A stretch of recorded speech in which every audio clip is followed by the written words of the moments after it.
નમસ્કાર વિદ્યાર્થી મિત્રો, હું સંજય ગોહેલ આપ સર્વ વિદ્યાર્થી મિત્રોનું હાર્દિક સ્વાગત કરું છું. આજે આપણે બોર્ડની પરીક્ષા માટે ઉપયોગી ધોરણ 12ના સમાજશાસ્ત્રના 1 થી 10 પાઠના જે મુખ્ય મુદ્દા છે કે જે આપણને વિભાગ ડી અને વિભાગ ઈ માટે ખૂબ જ ઉપયોગી છે તેના વિશે આજે આપણે જોઈશું. વિદ્યાર્થી મિત્રો, આ વિડીયો લાઇક કરી દેજો અને અમારી યુટ્યુબ ચેનલને સબસ્ક્રાઈબ પણ કરી દેજો.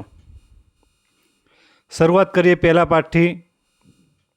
તો પહેલા પાઠમાં વસ્તીમાં વૈવિધ્ય, જેમાં ભારતમાં ધાર્મિક વૈવિધ્ય, સ્ત્રી પુરુષ પ્રમાણનું વૈવિધ્ય, સાંસ્કૃતિક વૈવિધ્ય અને વંચિત સમૂહનું વૈવિધ્ય આ પ્રમાણે જોવા મળે છે. જેમાં સાંસ્કૃતિક વૈવિધ્યમાં ઉત્સવો, ભાષા, પોશાક, ખોરાક અને જીવન નિર્વાહની રીતો, જ્યારે વંચિત સમૂહના વૈવિધ્યમાં અનુસૂચિત જાતિ, અનુસૂચિત જનજાતિ અને અન્ય પછાત વર્ગો SC, schedule cast, ST, schedule tribes અને ઓબીસી અધર બેકવર્ડ ક્લાસીસ આ પ્રમાણે વૈવિધ્ય જોવા મળે છે. રાષ્ટ્રીય એકતાના સહાયક પરિબળો, આ પ્રશ્ન વિભાગીમાં આવી શકે. તો રાષ્ટ્રીય એકતાના કુલ 10 સહાયક પરિબળો છે, જેમાં ભૌગોલિક પરિબળ, ભારતનું બંધારણ, નાગરિક ફરજો, કાયદાઓ, લોકશાહી પ્રણાલી, રાષ્ટ્રીય પર્વ અને રાષ્ટ્રીય સન્માન, રમતગમતની પ્રવૃત્તિઓ, સમૂહ સંચારના માધ્યમો, વાહન વ્યવહારના સાધનો અને પરસ્પર અવલંબન અને સંયોગીકરણ. ભારતીય સંસ્કૃતિના લક્ષણો, આ પ્રશ્ન પણ વિભાગીમાં આવી શકે. તો ભારતીય સંસ્કૃતિના લક્ષણો 6 છે: સાતત્ય અને પરિવર્તન, વિવિધતા અને એકતા, બિન સાંપ્રદાયિક દ્રષ્ટિકોણ, વૈશ્વિક દ્રષ્ટિકોણ, ભૌતિકવાદી અને અધ્યાત્મવાદી અને વ્યક્તિને મહત્ત્વ આપતી સંસ્કૃતિ. વિદ્યાર્થી મિત્રો, આપણને જો મુદ્દા આવડતા હશે તો આપણે વિભાગ ડીમાં અને ઈમાં આપણે લખી શકીશું. ભારતીય સંસ્કૃતિનું સ્વરૂપ, જેમાં 3 છે: પ્રશિષ્ટ, ભદ્રવર્ગીય અથવા માર્ગીય પરંપરા, લોક સંસ્કૃતિ અથવા દેશી પરંપરા અને આદિવાસી સંસ્કૃતિ. આ પ્રશ્ન વિભાગ બીમાં કે વિભાગ સીમાં આવી શકે. ભારતીય સંસ્કૃતિનું સ્વરૂપ જણાવો. આદિવાસી સંસ્કૃતિના લક્ષણો, જેમાં 4 લક્ષણો છે: કદમાં નાની, વિશિષ્ટતા, વિવિધતા અને સ્વાવલંબન. આદિવાસીની કલા સંસ્કૃતિ, જેમાં ચિત્રકલા, ગીત સંગીત, નૃત્યકલા અને માટીકલા. સમુદાયના પ્રકારો 4 છે: ધાર્મિક સમુદાય, ગ્રામીણ સમુદાય, શહેર સમુદાય અને આદિવાસી સમુદાય. ધાર્મિક સમુદાયના પ્રકારોમાં જોઈએ તો હિન્દુ સમુદાય, મુસ્લિમ સમુદાય, ખ્રિસ્તી સમુદાય, જૈન સમુદાય, શીખ સમુદાય, બૌદ્ધ સમુદાય, પારસી સમુદાય અને યહૂદી સમુદાય. આમાંથી હિન્દુ સમુદાય, મુસ્લિમ સમુદાય અથવા ખ્રિસ્તી સમુદાય એના વિશે વિભાગ ડીમાં પ્રશ્ન પૂછાઈ શકે. ગ્રામીણ સમુદાયના લક્ષણો, આ પ્રશ્ન વિભાગીમાં આવી શકે. ગ્રામીણ સમુદાયના લક્ષણોમાં પ્રકૃતિમય જીવન, નાનો પ્રાથમિક સમુદાય, બહુમુખી સમાજ, એકવિધતા, કૃષિ આધારિત અર્થવ્યવસ્થા, જ્ઞાતિ વિભાગો, કુટુંબવાદ, ગ્રામીણ ધર્મ, જ્ઞાતિપંચ અને ગ્રામપંચ. શહેર સમુદાયના લક્ષણોમાં 9 છે. આ પ્રશ્ન પણ વિભાગીમાં આવી શકે. અનેકવિધતા, દૂરવર્તી સંબંધો, વૈયક્તિકરણ, સામાજિક ગતિશીલતા, દૂરવર્તી સામાજિક નિયંત્રણ, સામાજિક સહિષ્ણુતા, સ્થાનિક પૃથકતા, યંત્રવત જીવન, સ્વૈચ્છિક સંગઠન.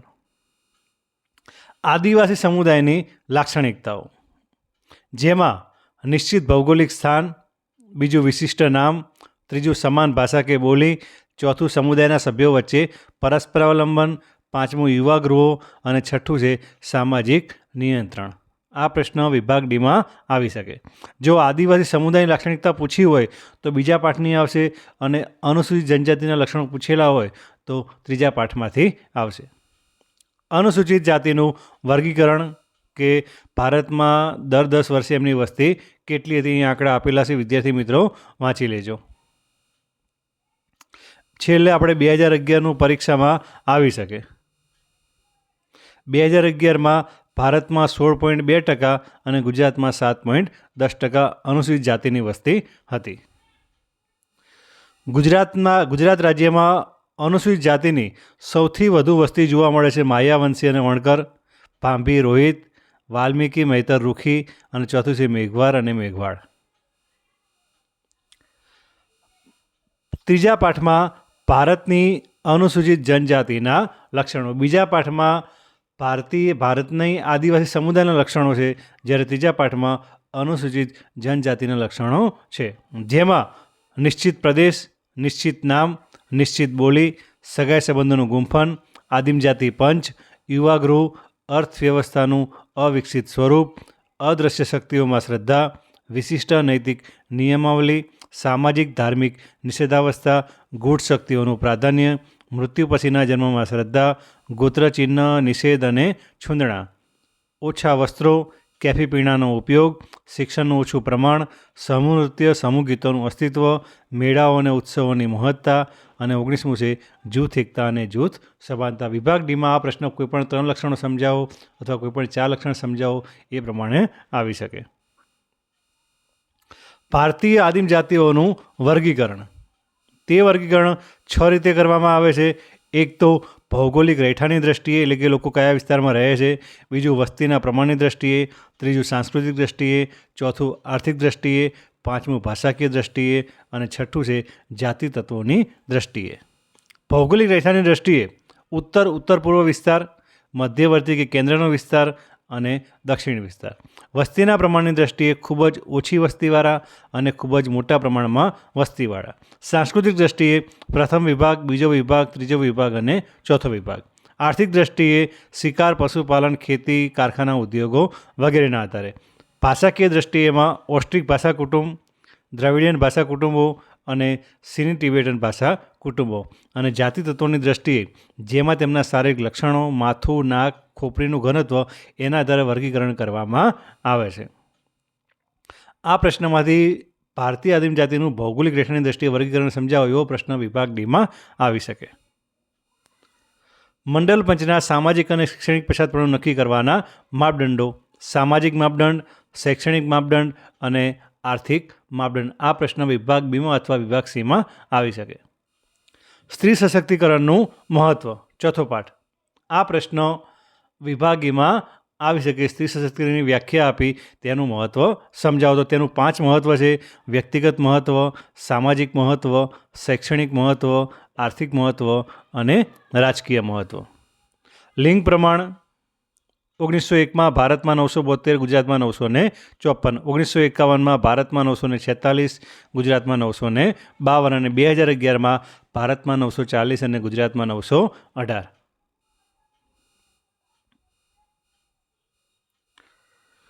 સ્ત્રી સશક્તિકરણ માટેના કાર્યક્રમો, જેમાં શૈક્ષણિક કાર્યક્રમો.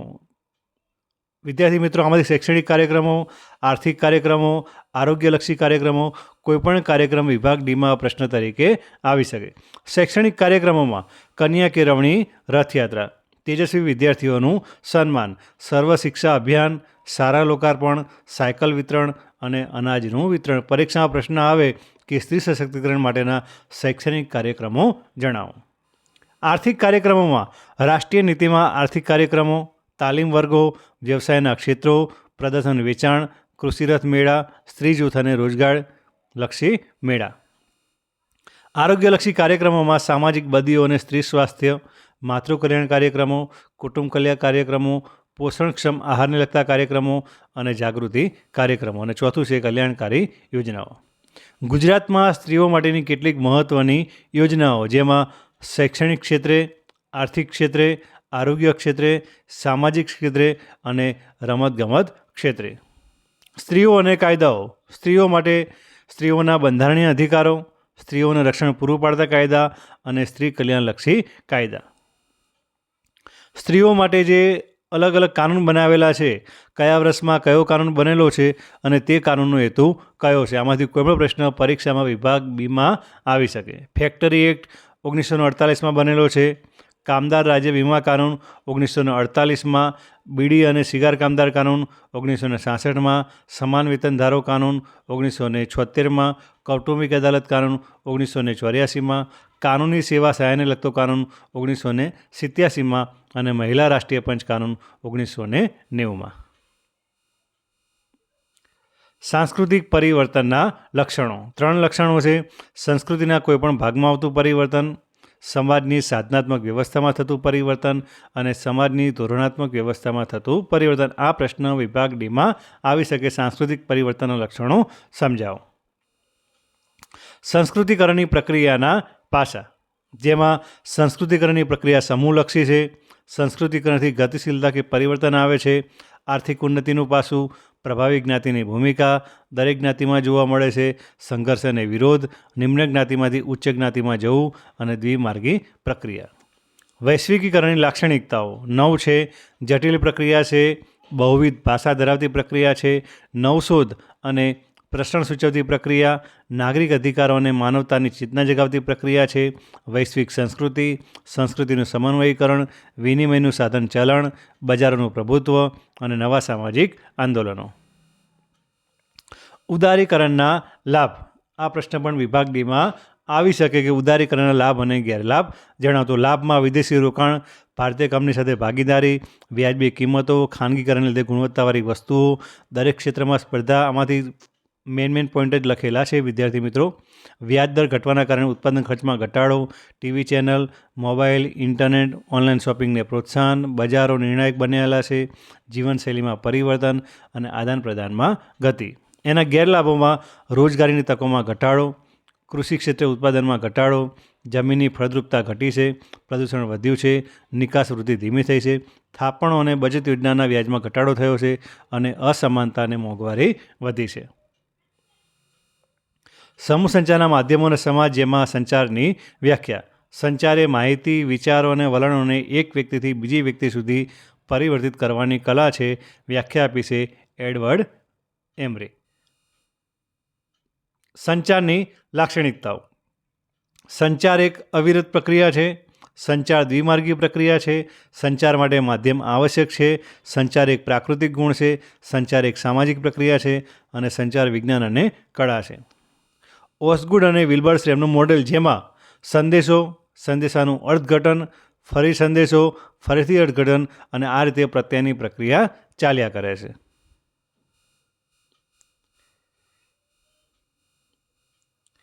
ડેવિડ બર્ગોનું SMCR પ્રત્યાયન મોડેલ, જેમાં SMCRનું આખું નામ, S એટલે સોર્સ, સોર્સ એટલે કે પ્રેષક એટલે કે સંદેશો મોકલનાર, M એટલે મેસેજ, મેસેજ એટલે સંદેશો, C એટલે ચેનલ અને R એટલે રિસીવર એટલે કે પ્રાપ્તકર્તા, સંદેશો મેળવનાર. સંચાર માધ્યમોના પ્રકારો મુખ્ય 2 પ્રકારો છે: પારસ્પરિક સંચાર અને સમૂહ સંચાર. સમૂહ સંચારના 2 પ્રકારો છે: પરંપરાગત માધ્યમો અને આધુનિક માધ્યમો. પરંપરાગત માધ્યમોમાં લોકસાહિત્ય, લોકસંગીત, કઠપૂતળી, ખેલ, ભવાઈ અને લોકનાટ્ય. આમાંથી કોઈપણ પ્રશ્ન પરીક્ષામાં વિભાગ સીમાં આવી શકે. સંચારના પરંપરાગત માધ્યમો કયા છે, અથવા તો સંચારના મુદ્રિત માધ્યમો કયા છે, અથવા તો સંચારના વીજાણુ માધ્યમો કયા છે. આધુનિક માધ્યમોમાં 2 પ્રકારો: એક મુદ્રિત માધ્યમો અને બીજા છે વીજાણુ માધ્યમો. મુદ્રિત માધ્યમોમાં વર્તમાનપત્રો, પુસ્તકો, સામયિકો, ચોપાનિયા, બેનર અને હોર્ડિંગ્સ. અને વીજાણુ માધ્યમોમાં રેડિયો, ટેપ રેકોર્ડર, ફોટોગ્રાફી, ફિલ્મો, ટેલિવિઝન, કમ્પ્યુટર, ઇન્ટરનેટ, મોબાઈલ અને ટેલિફોન. સમૂહ માધ્યમોની અસરો, જેમાં સામાજિક જીવન પર અસર, ભૌતિક વસ્તુઓના ઉત્પાદન અને સેવાઓના પ્રચાર પર અસર, શિક્ષણ ક્ષેત્રે પ્રભાવ, આરોગ્યના સ્તરમાં પ્રભાવ, આર્થિક ક્ષેત્રે પ્રભાવ, કલા અને રમતગમત ક્ષેત્રમાં પ્રભાવ, મનોવૈજ્ઞાનિક અને અંગત અસરો, રાષ્ટ્રીય એકતા અને લોકશાહી મૂલ્યોનો પ્રચાર. જેમાં સામાજિક જીવન પર અસરમાં કુટુંબ જીવન પર અસરો, લગ્ન વ્યવસ્થા, જ્ઞાતિ વ્યવસ્થા ઉપર અસરો અને સંસ્કૃતિ ઉપર અસરો. સમૂહ માધ્યમોની સામાજિક જીવન પર અસરો પ્રશ્ન પરીક્ષામાં વિભાગ ડીમાં આવી શકે. સામાજિક આંદોલન, જેમાં સામાજિક આંદોલનના લક્ષણો. આંદોલન એ સામાજિક અને લાંબા ગાળાની પ્રક્રિયા છે. આંદોલન સામૂહિકતા ધરાવે છે.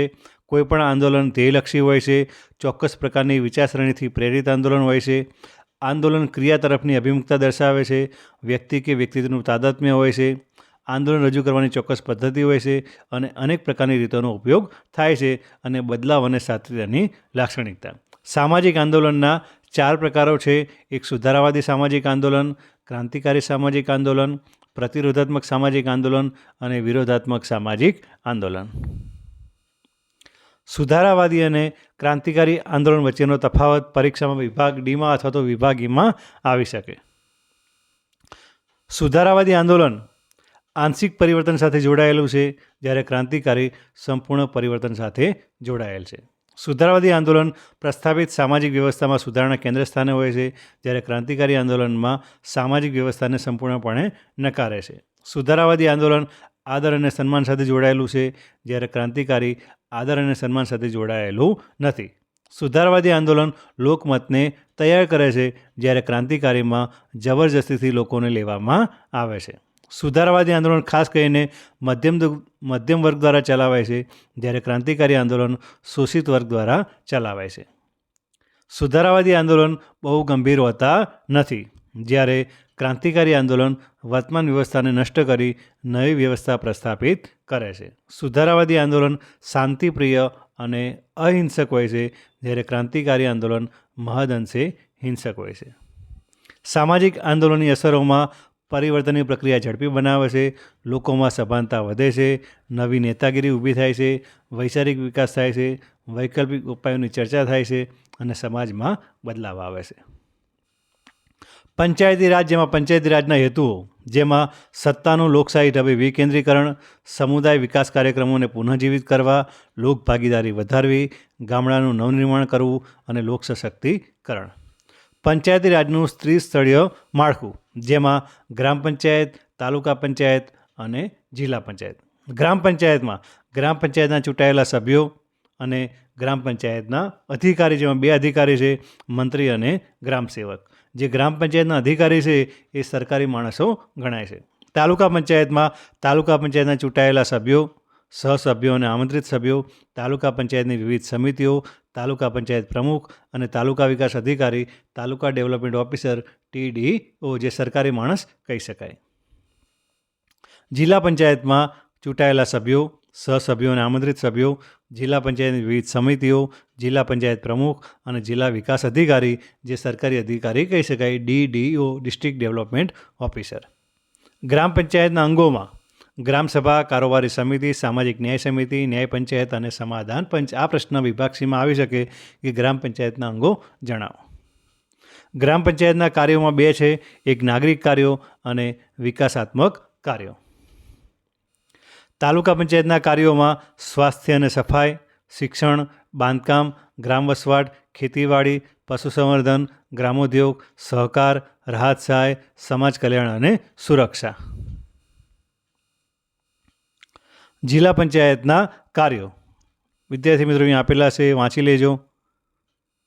પરીક્ષામાં વિભાગ ડીમાં પ્રશ્ન આવી શકે કે જિલ્લા પંચાયતના કાર્યો કયા કયા છે. પંચાયતી રાજની સામાજિક અસરો, જેમાં લોકશાહી મૂલ્યોનો પ્રસાર, નવા નેતૃત્વનો ઉદ્ભવ, સત્તાના માળખામાં પરિવર્તન, સામાજિક ગતિશીલતામાં વૃદ્ધિ, રાજકીય જાગૃતિ, બિનસાંપ્રદાયીકરણ, સામાજિક અંતરમાં ઘટાડો અને લોકોની ભાગીદારી વધી. પંચાયત રાજની નકારાત્મક અસરો, જેમાં જૂથવાદ અને પક્ષાપક્ષી, જ્ઞાતિવાદને ઉત્તેજન, આંતરજ્ઞાતીય સંઘર્ષ. સામાજિક ધોરણભંગ વર્તનની વ્યાખ્યા, સમાજના ધોરણોનું અનુસરણ કરવાની કોઈપણ નિષ્ફળતા એટલે સામાજિક ધોરણભંગ. વ્યાખ્યા આપી છે હોર્ટન અને હન્ટે. સામાજિક ધોરણભંગ વર્તનના લક્ષણો. સામાજિક ધોરણભંગ એ વાર્તાનિક ઘટના છે, સાર્વત્રિક ઘટના છે. સામાજિક ધોરણભંગ વર્તનનું વૈવિધ્ય. સામાજિક ધોરણભંગ વર્તન સામાજિક અપેક્ષાઓથી વિરુદ્ધનું વર્તન અને સામાજિક ધોરણભંગ વર્તન અનિચ્છનીય વર્તન છે. બાળ અપરાધની વ્યાખ્યા. બાળ અપરાધ એ જે તે પ્રદેશના કાયદા દ્વારા પરિભાષિત થયેલા નાની ઉંમરના બાળકો દ્વારા કરવામાં આવતું વિચલિત વર્તન છે. વ્યાખ્યા આપી છે શેઠના નામના સમાજશાસ્ત્રી. બાળ અપરાધના કારણોમાં સામાજિક અને આર્થિક કારણ, બીજું વ્યક્તિગત અને મનોવૈજ્ઞાનિક કારણ. સામાજિક અને આર્થિક કારણમાં કુટુંબ, શાળા, સમવયસ્ક જૂથ, સમૂહ માધ્યમો અને શહેરી વાતાવરણ. પ્રશ્ન વિભાગ ડીમાં આવી શકે કે બાળ અપરાધના સામાજિક અને આર્થિક કારણો સમજાવો. બાળ અપરાધ સુધારણા માટેની વિવિધ સંસ્થાઓ, જેમાં બાળ અદાલત, પ્રોબેશન, સુધાર શાળાઓ, પોસ્ટલ શાળાઓ, પ્રમાણિત શાળાઓ, પાલક ગૃહ અને બાળ સંરક્ષણ ગૃહ એટલે કે રિમાન્ડ હોમ. યુવા અજંપાના કારણો, જેમાં સામાજિક કારણ, શૈક્ષણિક કારણ, જૈવિક અને મનોવૈજ્ઞાનિક કારણ. સામાજિક કારણમાં કુટુંબ, મૂલ્ય સંઘર્ષ, બદલાયેલા ધ્યેયો અને પેઢી વચ્ચેનું અંતર. સામાજિક સમસ્યાના લક્ષણો. સમાજમાં પ્રવર્તી એક પ્રકારની આક્ષેપાત્મક સ્થિતિ છે. નોંધપાત્ર સંખ્યાના લોકોને અસર કરનારી નોંધપાત્ર સંખ્યા એટલે કે કેટલી સંખ્યા તેનો કોઈ ચોક્કસ આંકડો નથી. નોંધપાત્ર સંખ્યાના લોકોને અનિચ્છનીય લાગે છે. આ પરિસ્થિતિને દૂર કરવા કોઈ સામૂહિક પગલાં ભરવા તેવી લોકલાગણી પ્રવર્તે છે. આ કાયમી નથી, પરંતુ તેને દૂર કરી શકાય તેવી માન્યતા. સામાજિક સમસ્યા વ્યક્તિલક્ષી નહીં પરંતુ સમાજલક્ષી હોય છે. આના પરિણામો સામાજિક હોય છે અને આ એક પ્રકારની સાપેક્ષ પરિસ્થિતિ છે. એટલે કે કોઈ એક પરિસ્થિતિ એક સમાજમાં સામાજિક સમસ્યા હોય જ્યારે અન્ય સમાજમાં તે સામાજિક સમસ્યા ન પણ હોય. અસમાન જાતિ પ્રમાણની સમસ્યાના કારણો, જેમાં પિતૃસત્તા કુટુંબ વ્યવસ્થા, લિંગભેદ, સ્ત્રી ભ્રૂણ હત્યા, સામાજિક પરંપરાઓ અને કુપ્રથાઓ, પરિવારની આર્થિક સ્થિતિ, સ્ત્રીઓના અપમૃત્યુ અને સ્થળાંતર. અસમાન જાતિ પ્રમાણની સમસ્યાને અટકાવવાના ઉપાયો વિદ્યાર્થી મિત્રો વાંચી લેજો, અહીં આપેલા છે. આ પ્રશ્ન પણ વિભાગ ડીમાં આવી શકે કે અસમાન જાતિ પ્રમાણની સમસ્યા અટકાવવાના ઉપાયો જણાવો. એડ્સ એટલે શું? એડ્સનું આખું નામમાં એ એટલે એક્વાયર્ડ એટલે કે મેળવેલું, આઈ એટલે ઇમ્યુની એટલે કે રોગ પ્રતિકારક શક્તિ, ડી એટલે ડેફિશિયન્સી એટલે કે ઉણપ અને એસ એટલે સિન્ડ્રોમ એટલે કે ચિહ્ન. એડ્સ કઈ રીતે ફેલાય છે? એડ્સ 4 રીતે ફેલાય છે: જાતીય સંબંધ દ્વારા, લોહી દ્વારા, માતા દ્વારા અને જંતુયુક્ત સાધનો દ્વારા. એડ્સ કેવી રીતે ફેલાતો નથી? વિદ્યાર્થી મિત્રો વાંચી લેજો, અહીં આપેલું છે, લખેલું છે. HIV એડ્સના કારણો, જેમાં અસલામત જાતીય સંબંધ, લોહીની ફેરબદલ, માતા દ્વારા બાળકને અને નશીલા પદાર્થોનું વ્યસન. નશીલા દ્રવ્યોના વ્યસનના કારણો. પહેલું કારણ સમાજ વ્યવસ્થામાં બદલાવ, સાંસ્કૃતિક ધોરણોમાં ભંગાણ, વ્યક્તિનું પોતાની જાતથી કે સમાજથી અળગાપણું, મિત્ર જૂથ કે સમવયસ્ક જૂથોનો પ્રભાવ, જિજ્ઞાસા અને અજ્ઞાનતા, ઉદ્યોગો અને શહેરોનો વિકાસ, આર્થિક પરિસ્થિતિ, ભૌગોલિક દ્રષ્ટિએ ભારતનું સ્થાન અને આંતરરાષ્ટ્રીય રાજકારણ. નશીલા દ્રવ્યોના વ્યસનની સમસ્યા હલ કરવાના ઉપાયો. એના માટે સરકારે વિવિધ પ્રકારના કાયદાઓ મૂકેલા છે. જે કાયદાઓ છે અહીં આપેલા છે, વિદ્યાર્થી મિત્રો વાંચી લેજો. આમાંથી કોઈ પણ એક પ્રશ્ન વિભાગ બીમાં આવી શકે. કયો કાયદો કયા વર્ષમાં બનેલો છે અને તેના માટેના ઉપચારાત્મક પગલાં. થેન્ક યુ વિદ્યાર્થી મિત્રો. આ વિડીયો લાઇક કરી દેજો અને મારી યુટ્યુબ ચેનલ સબસ્ક્રાઈબ પણ કરી દેજો અને આ વિડીયો તમારા વિદ્યાર્થી મિત્રોને, તમારા મિત્રોને પણ મોકલજો.